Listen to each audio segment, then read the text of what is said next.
Et si le véritable signe d'une nation qui s'éveille ne se lisait pas dans ses barils de brut, mais dans la fragilité d'une coquille d'œuf?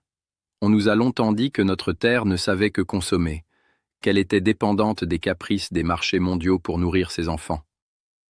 Pourtant, aujourd'hui, un phénomène silencieux vient briser ce vieux récit. L'Algérie ne manque plus, elle déborde. Elle ne cherche plus à remplir ses assiettes, elle commence à nourrir le monde. Avant de plonger dans cette épopée de l'abondance, soutenez cette vision d'une Algérie forte. Likez cette vidéo, abonnez-vous et partagez ce récit pour porter haut la voix de notre souveraineté. Pour réveiller l'algorithme et montrer la force de notre communauté, écris « Souveraineté ». En commentaire si tu es fier de voir nos produits franchir nos frontières pour conquérir de nouveaux horizons. Contempler un œuf, c'est observer le miracle de la vie contenu dans une architecture parfaite. C'est s'arrêter un instant pour admirer cette courbe sans faille, cette blancheur immaculée qui cache en son sein la promesse d'un renouvellement perpétuel. Mais quand ce miracle se multiplie par 10 milliards, il change de nature. Il quitte le domaine de l'intime pour devenir une épopée nationale. Nous ne parlons plus ici de simple aviculture, d'une banale gestion de cheptel ou de chiffres alignés froidement sur un rapport de marché. Nous parlons d'une force tellurique qui s'est libérée, une puissance organique qui a jailli des plaines fertiles de la Mitidja jusqu'aux confins arides et majestueux des hauts plateaux. Ces 10 milliards d'unités ne sont pas que des données abstraites sur un tableau de bord du ministère. Ils sont la chair et le sang d'une vision. Ils sont la sueur de 20 000 éleveurs qui ont refusé la fatalité. Ces hommes et ces femmes, aux mains marquées par le labeur et aux yeux tournés vers l'aube, ont cru en une terre que l'on disait fatiguée, une terre que certains croyaient condamnée à ne rester qu'un réceptacle passif pour les importations étrangères. Cette terre, pourtant, a répondu. Elle a répondu par un cri d'abondance qui résonne aujourd'hui comme un défi lancé à l'histoire. Cette surproduction est un vertige, une ivresse qui nous force à regarder en face notre propre capacité à transformer le réel. Imaginez ce surplus, ces 3 milliards d'œufs qui dépassent nos besoins vitaux, comme une marée blanche qui ondule à travers le pays.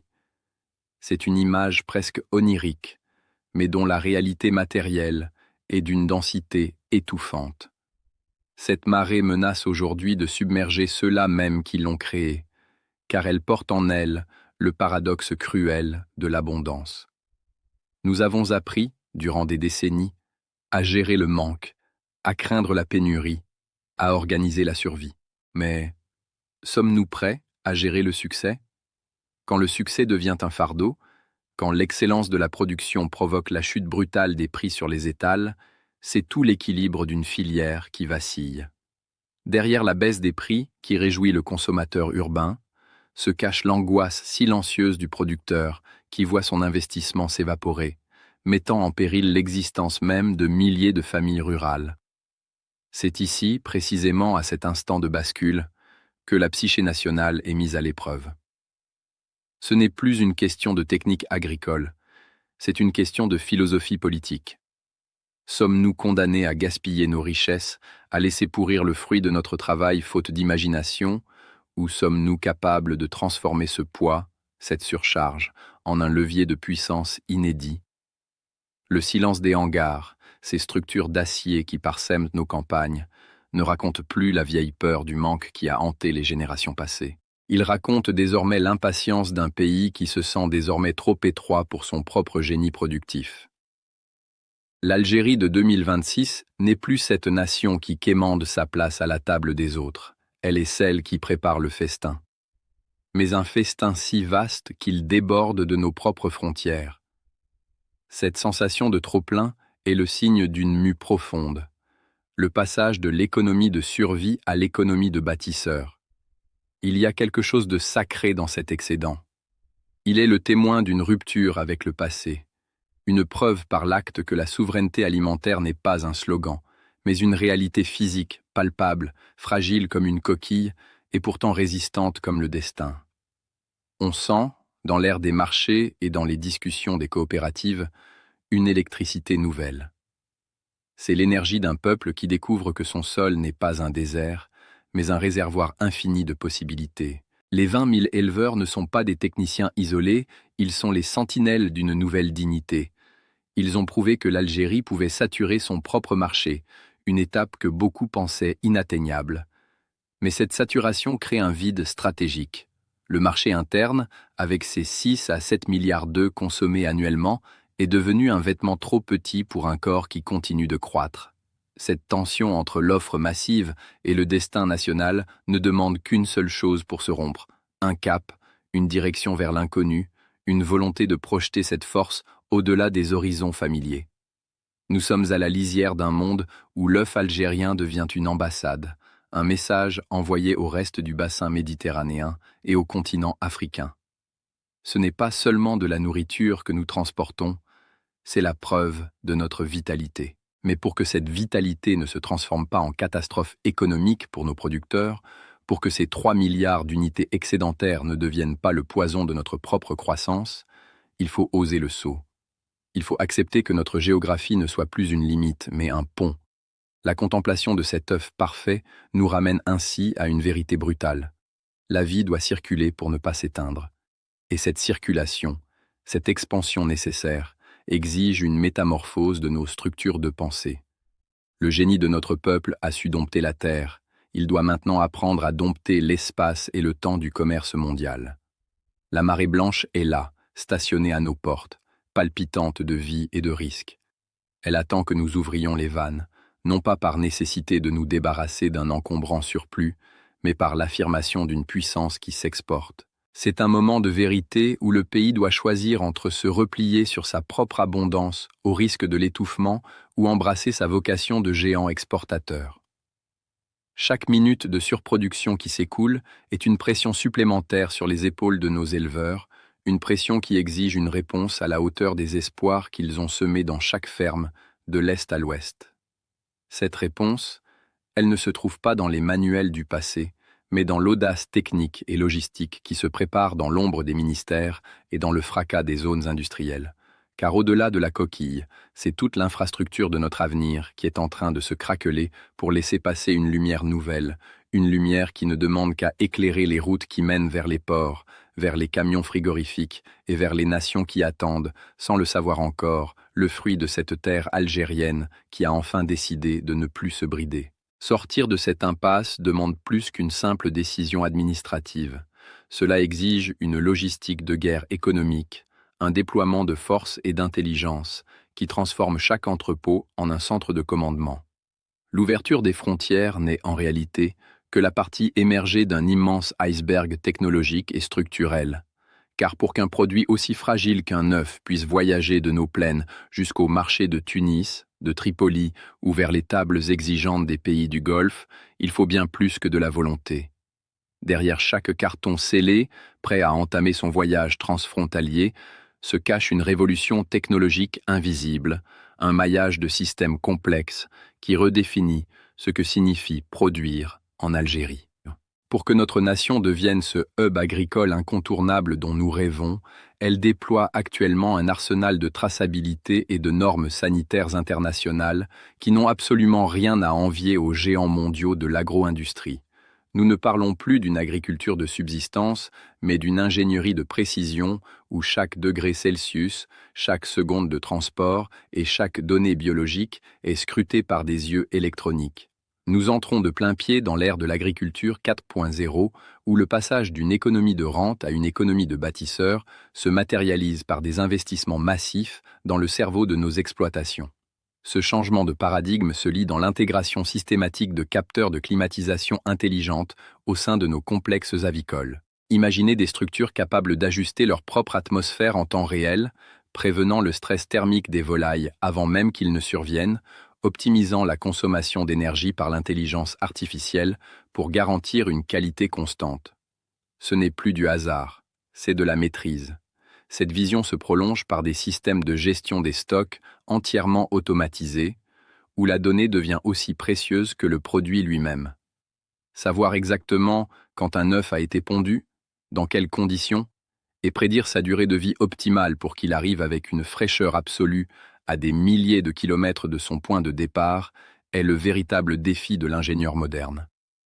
Nous développons une maîtrise totale de la chaîne de froid sur des distances colossales, transformant les défis géographiques de notre vaste territoire en un laboratoire d'excellence logistique. Ce ne sont pas juste des œufs que nous exportons vers le monde, c'est notre savoir-faire technologique, notre résilience technique et notre capacité à stabiliser un marché d'une complexité rare.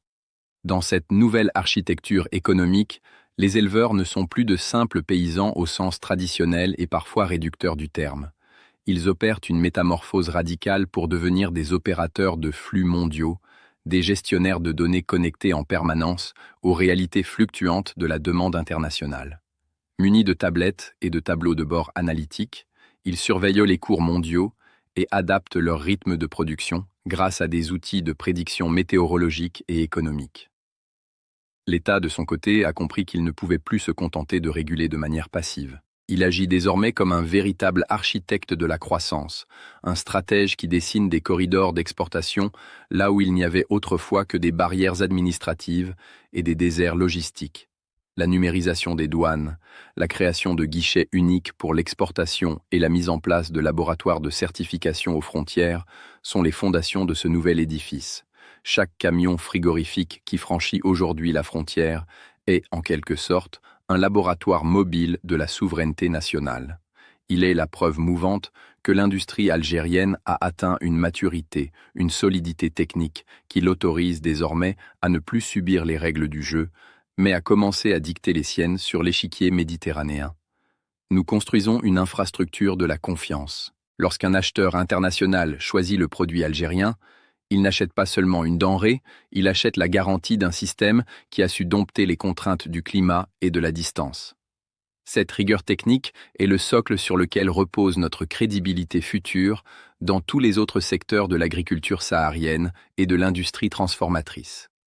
Nous voyons apparaître des plateformes logistiques géantes aux portes du Sahara, utilisant l'énergie solaire pour alimenter des chambres froides de dernière génération, prouvant que l'écologie et l'exportation de masse peuvent marcher main dans la main.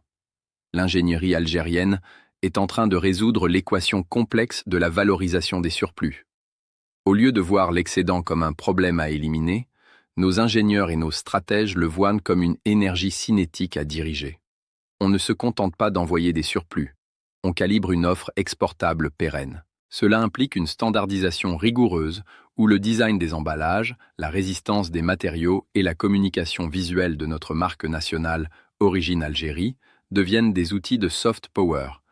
Chaque interaction technique, chaque protocole de biosécurité renforcé dans nos fermes est une étape vers la déconnexion totale de notre dépendance aux hydrocarbures. Nous remplaçons les pipelines de gaz par des flux de camions et de navires chargés de la richesse de notre sol, prouvant que notre intelligence collective est la ressource la plus renouvelable et la plus puissante que nous possédions. La logistique de cette guerre économique, pour l'œuf, n'est qu'une répétition générale pour des ambitions bien plus vastes. Si nous parvenons à fluidifier ces 3 milliards d'unités excédentaires avec la précision d'une horlogerie suisse, qu'est-ce qui nous empêchera de faire de même pour nos fruits, nos légumes et nos énergies de demain? C'est une montée en compétences globales de toute la nation. Les écoles d'ingénieurs, les centres de recherche avicoles et les entreprises de transport s'alignent sur un standard d'excellence qui devient la nouvelle norme. La frontière n'est plus une ligne d'arrêt, elle est devenue une interface de performance. Dans ce balai incessant de camions qui s'élancent vers l'horizon, c'est l'image même de l'Algérie qui se transforme. Celle d'un pays qui ne se contente plus de construire des murs pour se protéger, mais qui bâtit des ponts technologiques pour conquérir sa place légitime de leader régional.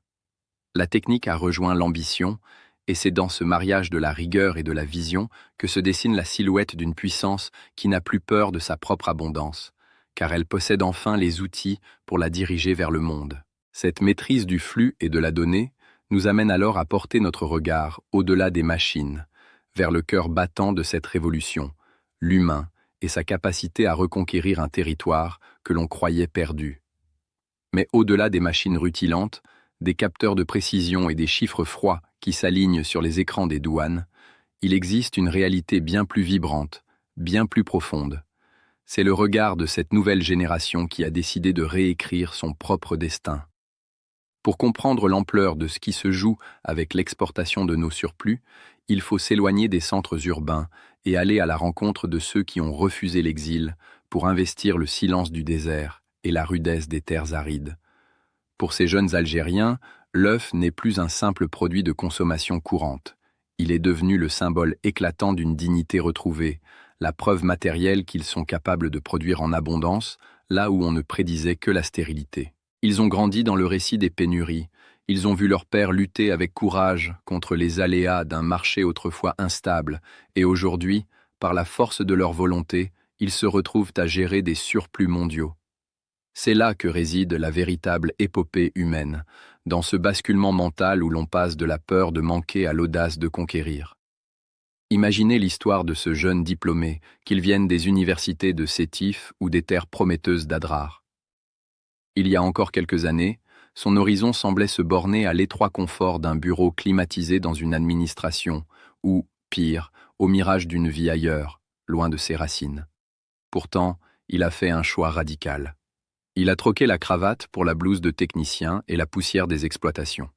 Il a choisi de bâtir, pierre après pierre, ce que l'on pourrait appeler un empire de plumes et de grains. Ce jeune entrepreneur n'est pas un utopiste.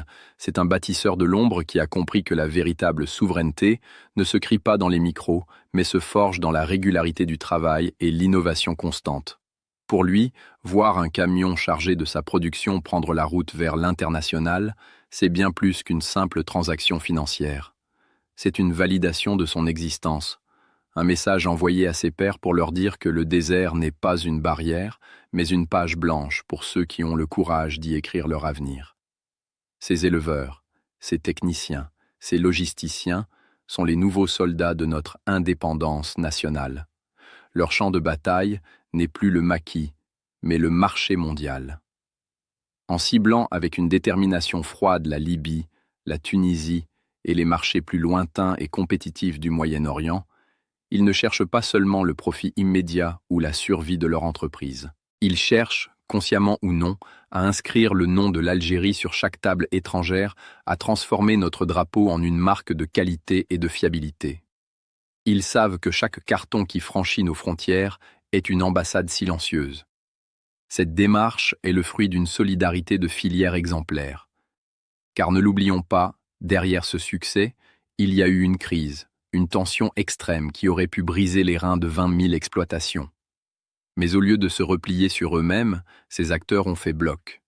Ils ont transformé une crise de croissance en une épopée collective, sauvant ainsi des milliers d'emplois et préservant le tissu social de nos zones rurales les plus reculées.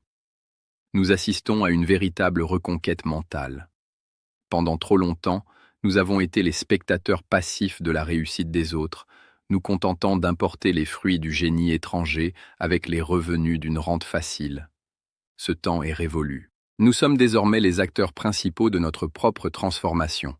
Chaque œuf exporté est une pierre de plus, solide et concrète, dans l'édifice de cette Algérie, puissance agricole mondiale, que certains esprits chagrins qualifiaient encore d'utopique il y a moins de 10 ans.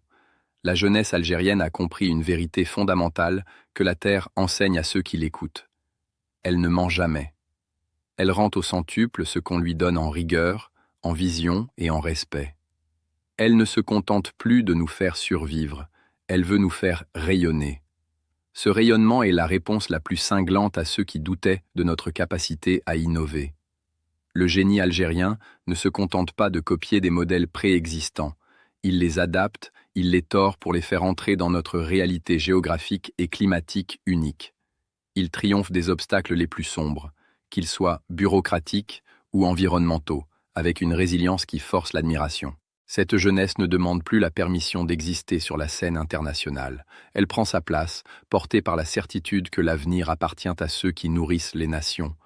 On sent une fierté nouvelle dans les foires agricoles, une assurance tranquille dans le regard des éleveurs qui discutent désormais de logistique maritime et de protocoles sanitaires complexes. Ils ont brisé le plafond de verre de la consommation interne pour respirer l'air des grands marchés. C'est un mouvement de fond, une lame de fond qui emporte avec elle les derniers vestiges de l'économie de rente. Car produire pour soi est un devoir, mais produire pour le monde est une ambition de géant. Cette ambition, elle se lit dans la précision des gestes de celui qui calibre les œufs, dans la vigilance de celui qui surveille les flux, et dans l'espoir de celui qui voit ses produits traverser les mers. L'Algérie est en train de se redécouvrir elle-même à travers cette réussite. Elle redécouvre qu'elle possède un trésor bien plus précieux que son sous-sol, sa capacité à transformer la contrainte en opportunité. L'épopée de l'œuf n'est que le premier chapitre d'un livre beaucoup plus vaste, celui d'une nation qui a décidé de ne plus jamais avoir faim de dignité, car elle a appris à la produire elle-même, en abondance, pour elle et pour les autres. Cette métamorphose nous place devant une responsabilité immense. Elle nous oblige à regarder vers l'horizon avec une exigence renouvelée, car le monde nous observe désormais non plus comme un client, mais comme un concurrent sérieux, un partenaire robuste. La reconquête est en marche, elle est irréversible, car elle est ancrée dans le cœur de ceux qui ont compris que l'indépendance n'est pas un état acquis une fois pour toutes, mais une construction quotidienne, faite de courage, de science et d'un amour inconditionnel pour ce sol qui, enfin, nous rend justice. L'Algérie vient de franchir un point de non-retour. En exportant son surplus, elle exporte sa confiance. Nous avons prouvé que nous pouvions produire l'impossible, mais la question n'est plus de savoir si nous avons assez d'œufs. La vraie question est ailleurs. Elle nous brûle les lèvres et nous pousse vers l'introspection. Sommes-nous prêts, en tant que peuple, à soutenir cette métamorphose jusqu'au bout, à accepter les sacrifices et l'excellence qu'exige le statut de puissance mondiale? Et toi, derrière ton écran, quel sera ton rôle dans cette Algérie qui ne demande plus la permission de réussir, mais qui impose sa vision au monde? L'avenir n'est pas écrit, il est déjà dans nos mains. L'Algérie vient de franchir un point de non-retour. En exportant son surplus, elle exporte bien plus qu'une simple denrée. Elle exporte sa confiance retrouvée en son propre sol. Nous avons prouvé que nous pouvions produire l'impossible, mais la question n'est plus de savoir si nous avons assez d'œufs pour nourrir nos foyers ou conquérir les étals étrangers. La vraie question, celle qui doit désormais hanter nos ambitions, est ailleurs. Sommes-nous réellement prêts, en tant que peuple, à soutenir cette métamorphose exigeante jusqu'au bout, en acceptant la rigueur qu'impose le statut de puissance mondiale? Et toi, derrière ton écran, quel sera ton rôle dans cette Algérie qui ne demande plus la permission d'exister, mais qui impose sa vision de bâtisseur au monde? L'avenir n'est plus un horizon que l'on attend, c'est une matière brute qui palpite déjà entre tes mains.